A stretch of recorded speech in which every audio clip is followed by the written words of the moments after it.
Welcome to the Your Retirement Coach virtual coffee break. I'm Nick Yeomans here with Mr. Randy Yeomans. Hi, Nick. Hey, Randy. This wasn't easy to get connected today, was it? No.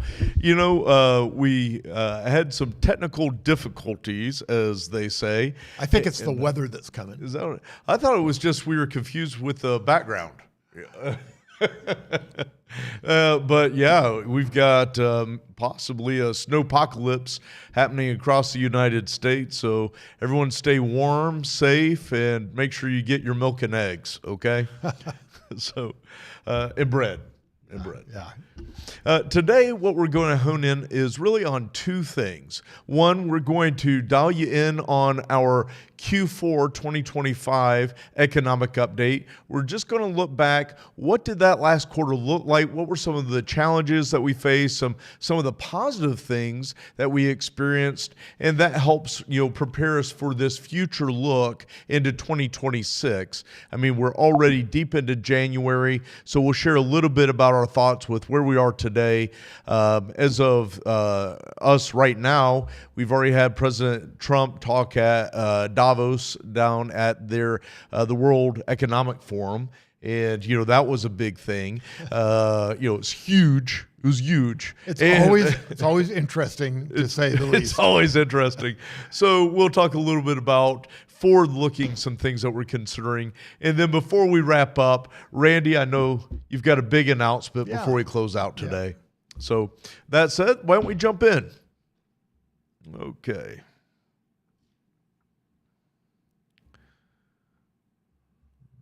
See, looks like we're sharing our screen here. Let's see. Excellent. Producer Devin, are we good? All right, here we go. All right, so we'll start off again, this being our, I've lost us. Again, more technical difficulties, really. So. There's always a first time. Oh, yeah. Here we go.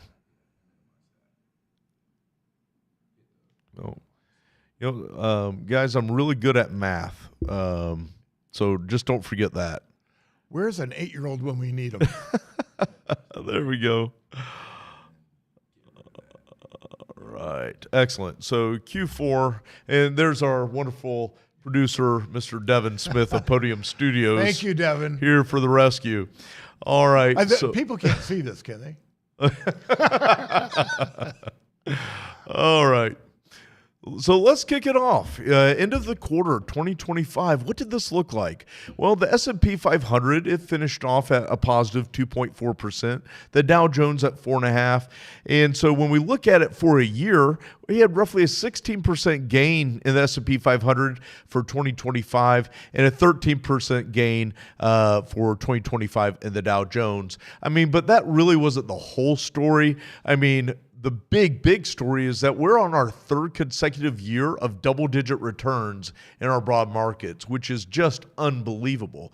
Will it continue? We don't know, but it is interesting as we reflect back on a lot of the challenges we had over the last couple of years, from high interest rates, a sluggish real estate market, mortgage rates going through the roof. I mean, we've had all kinds of different challenges. However, the markets have continued really to be successful, and so we continue to stay the course. When we look at CPI, it was interesting. We really did have a big drawdown in what we thought could have been some larger inflation, especially in light of the Federal Reserve cutting interest rates a couple of times. Now we ended up about 2.6% in our rolling 12-month inflation numbers. Now, if you pay attention to the chart, you can see over the last couple of years, I mean, get 9%, 6.75%. Depending on how you're measuring, what you're measuring, you have to remember, I mean, our wonderful friends in Washington, and they can bend a lot of things to reflect some of the numbers they want to reflect, my opinion. But when you look at this, I mean, it's obviously flatlined compared to where we were just a couple of short years ago. You know, Nick, I was thinking about this because I do look at some alternative inflationary calculations, and the government has changed the rules. And we've talked about this before. If we looked at the 1980s indicators and we looked at the 1990s, we would be looking at double the inflation through all of these periods. So anyway, the main point is, regardless of what actual inflation is, it is down comparatively. Yeah. Yeah. Well, and I think one thing to keep in mind, just because it's down for the year in terms of where we were to where we are, that's still stacked on top of what we experienced back going 2022, 2023. So it's not like it went back down and it's staying down. It's still stacked on top of where we were each and every year. Is that compounding? All right. So let's take a look at interest rates. I mean, certainly something that's been heavy on our minds.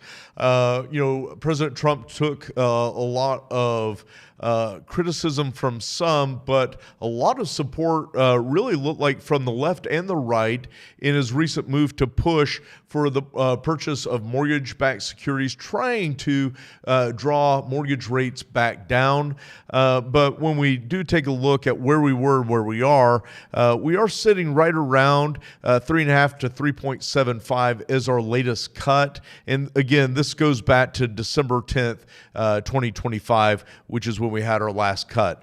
Forward looking, no one really knows, but with so much discombobulation, I've been waiting to use that word, by the way, with the Federal Reserve and the friction with our politicians, who knows what we're going to be looking at over the next quarter or two, but I would not be shocked if we saw at least one more cut. That wouldn't shock us, and it probably wouldn't shock the market. No, you have any thoughts on that, Randy? Well, I was going to say, certainly there is a lot of momentum behind getting that done with a lot of new policies, a lot of new things that I don't know that we can cover them all today, but from the White House, there's certainly energy to try to make housing more affordable and more available to a lot of people, which like them or hate them, I think it's a good idea because I do think equity in a home or people with home ownership feel more prosperous. And I think that's an encouraging sign for those of us who are believers in owning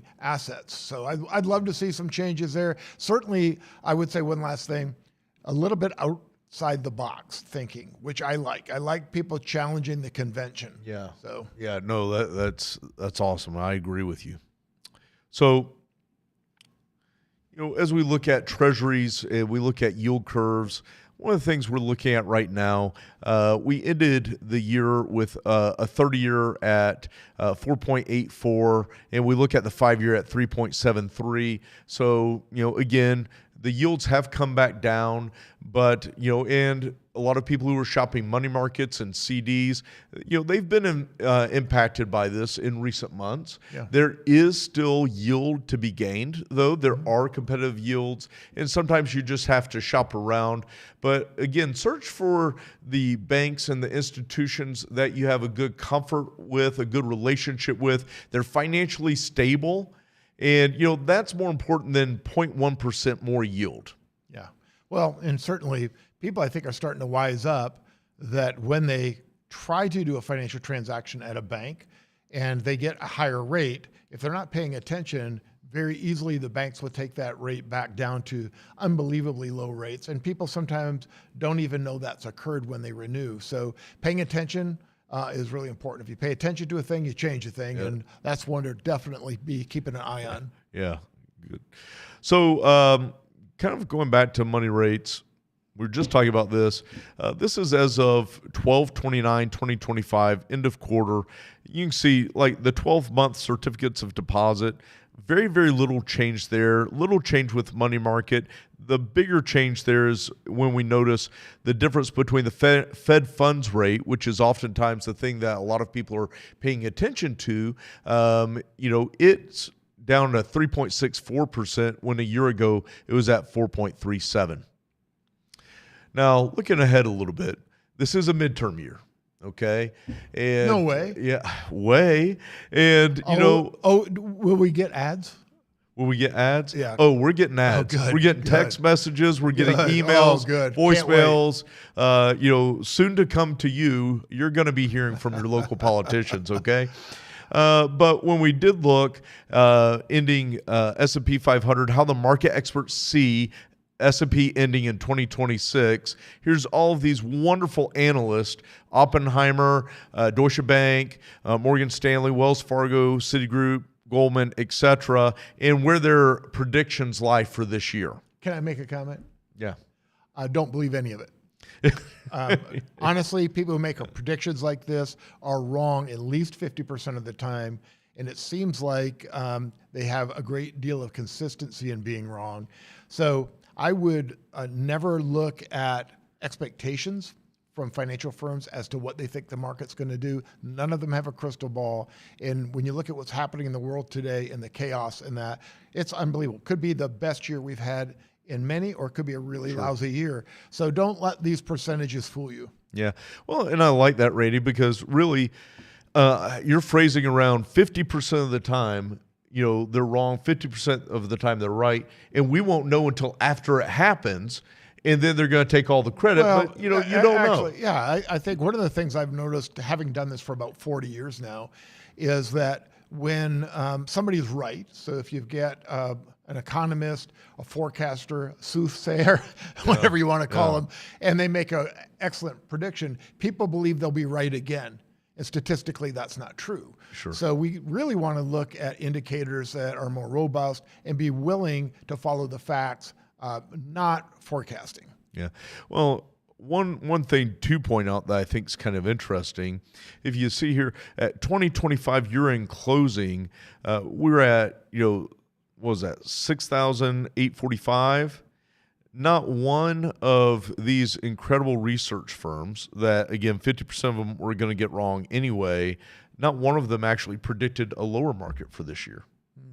Kind of interesting. Well, I would say one thing that's kind of interesting too, because if you look back through history with, nothing that you would bet on, but the first year of a presidency and the last year of a presidency tends to be their best years. And those middle years, like this year and next year, not always that great compared to the first and the fourth year. But again, it doesn't mean anything. No forecasting. That's right. So equities and long-term investing. So looking forward here at how we ended up with 2025, very, very positively. I love this.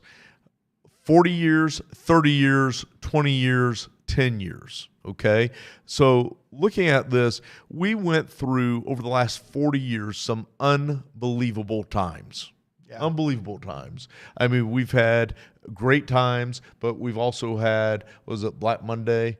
Right? We had, Gulf Wars. We've had 9/11. Well, we've had tech bubble. We've had the biggest nothing that never crisis. Happened. Yeah. Y2K. Yeah, but right? I mean, in reality, what we want to be sure to have is we have a plan that can weather all of these things. But ultimately, over the long time, if we could keep our eyes shut and just look out, like you said, 10, 20, 30 years, the probability is that we're going to be successful. It's really dealing with that period when you might have 3 or 4 or 5 or 10 years of underperformance in the market compared to anticipation. What kind of a platform, what kind of a investment model do you have during that time? So certainly we believe in a more all-weather approach where we can navigate those things, but we can also get complacent when we have a good year and a good year, like you said, 3 pretty good years in a row. Double-digit returns, yeah. But that came after 2022 when the NASDAQ was down over 30%. Yeah. So we really get short-sighted. We really do forget some of that stuff. Great point. And I think that's why you want somebody who's willing to have a conversation and sometimes guide us through the good times when we can get overconfident and the bad times when we can get fearful, and make it work no matter what. And I love, when you teach a lot of classes, Randy, and we do a lot of speaking in that, you often talk about how investing's counterintuitive. Yes. What normally seems right is oftentimes wrong. Yeah. What seems wrong is often right. And we have this recency bias in our head with whatever's happening is going to continue to happen. If things are really good, they're going to go to great. Yeah. If things are are bad. They're going to just get worse. Right. And we just have that mental framing that's very hard to break. And one of the best things, I think, like in recent times that we can look back on is 2020. I mean, March of 2020, the market's down 37%. We have a knife drop sell-off. Right. Right? The world shutting down, COVID, right? People staying at home. People are staying home, we're masked up. I mean, all kinds of crazy things all around the world. Yeah. Right? Yeah. If you're a betting man and the whole world shut down, you're going to have a good year or a bad year. A bad year. I mean, there's no way that I would have predicted the turnaround that the market and had. then what do we have? At the end of the year, the S&P's up around 18% positive on the year. We have a 50% correction, or top to bottom. Right. Unbelievable. Yeah. And that's why we can't predict. But if we're long-term focused as an equity investor, you're thinking about the long term. And as a retiree for you, you might have a different framing of what long-term is. Is it 10 years? Is it 5 years? Is it 40 years? Whatever that is to you, keep in mind that the risk that you're taking, the opportunity you're looking at, it's strategic and it's on purpose, but it's not emotional and haphazard. Yeah, that's a great one, Nick. I think one of the things we always have to be mindful of, the marketplace tends to share what happened in equities or fixed income as if it's isolated. And so there's very few investors, especially those in retirement, who are 100% in equities and are willing to ride out 50% drawdowns as you're talking about the peak to trough. So I think that's an important thing to take in consideration. So don't chase returns. Have a strategy and stick with the strategy because it might move dissimilar than the market in certain times. So it's important to realize how much risk you're willing to take. And as many of you know, and we've drilled this over and over again, it's pretty normal for us to consider having clients have some dry powder, some money that isn't exposed completely to equities so that if they need a withdrawal, they're not having to sell low. So we really think strategy around both growth, but also distribution. And when since a lot of our clients are approaching retirement or are retired, we need not only a growth strategy, but we need a spend strategy. And I think people have come to believe in, saving, like putting money away. It's very uncomfortable for some of us to pull money out of our accounts, particularly if the portfolio is down. So strategy is everything. Yeah. Oh, great point. So go ahead and write that one down. Strategy is everything. Randy Yeomans. And it was a great point. It's a great point. Speaking of points, here's some key takeaways for us. Equities reached record highs in the fourth quarter. The Fed reduced key funds rates to a range of 3.5% to 3.75%, with projections of additional cuts later this year. Inflation numbers came in better than expected, and as we enter 2026, we do so with optimism, but we also understand we've got to be prepared for fullbacks. I mean, to our audience today, 3 straight years of double-digit returns. Awesome. Will it continue? Probably not. When will it change? I don't know. And anyone who says they know, they're lying. You won't know until after the fact. Having the strategy in place, as Randy just said, that is what's key because strategy gets you to the finish line. Yep. Not guesses, not hopes, not wishes. And so, as we think about overall investment sentiment, for the most part, it's been positive. Yep. We continue to monitor key economic indicators because, again, we do believe in fact-based investing. What do the indicators say? It's not going to be how I feel. It's not going to be what could, should, or would happen. What does the math say? And then we're going to continue to focus on our long-term goals, following a well-crafted long-term plan.